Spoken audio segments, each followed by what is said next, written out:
Hello BookTube, welcome back to Spanmade. So I'm only one day late this week, which is pretty good. This week's novel that I have read is called Burning Bright by Tracy Chevalier.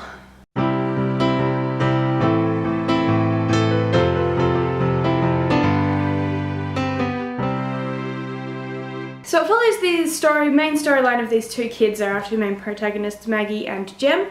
And Jem's family has just moved to London after being propositioned to move there basically by a circus master. So the whole family, all being very much grieving from a disaster that happened in the family, have uprooted themselves and moved themselves to London. And that's where the story sort of kicks off, is that the dad is a chair maker, but then he gets a job as a carpenter along the way, and a carpenter for the circus, like building sets and stuff, a set builder. Yeah, so that's the main focus of the story, and then there's just enough drama and intrigue and storyline to continue on from there. It's such a really very descriptive book, The book is full of great detailed descriptions, and you really get a feel for the place and the city and the difference between the city and the country and the city people and the country people. All of the characters are really good. They're very established characters, and then our main protagonists, the two kids, and a couple of others as well, have some really great character development throughout the novel, which is fantastic. It's a bit of a coming-of-age novel set in 1792. However, so all of that is wonderful, it's a great read, it's fantastic, but I think I would have loved it so much more had I known anything at all about William Blake.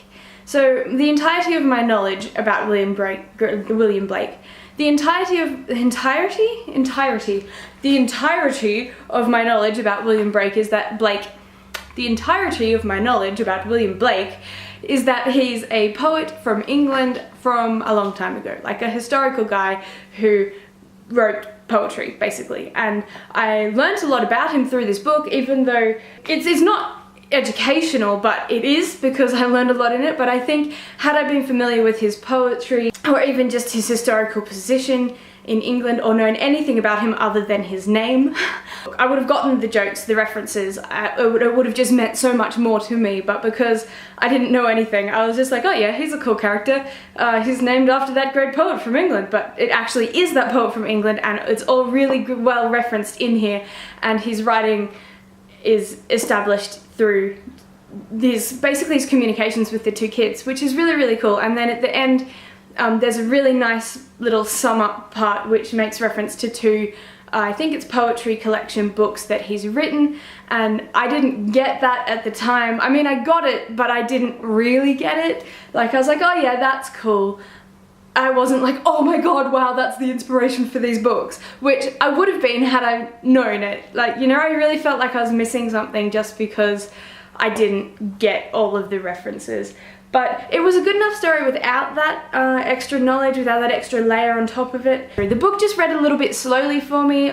I still read it in a day and a half. It really, really got you immersed in the feelings of not only the characters, but of the place and the time, which is great. I love a good immersive novel. I guess it's like historical fiction in a way. So yeah, even if you don't read any William Blake and you don't know anything about him and you don't care for poetry, it's not overpowering. It's just a really nice added quirk to the book.